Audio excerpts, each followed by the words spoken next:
манай одоо энэ хүнсний салбар одоо саяны өнгөрсөн 32 жилийн хугацаанд одоо өрсөлдөх чадвараар маш сул байсан.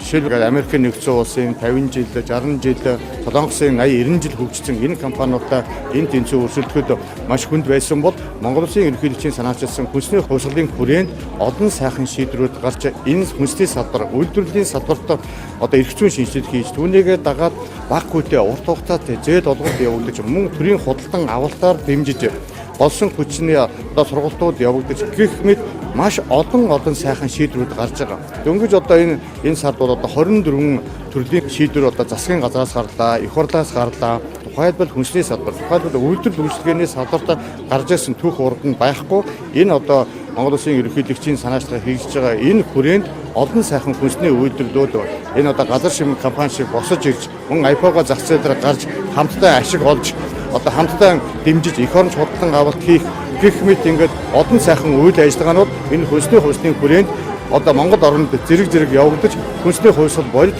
ажил хэрэг болж байгааг одоо талархаж байна.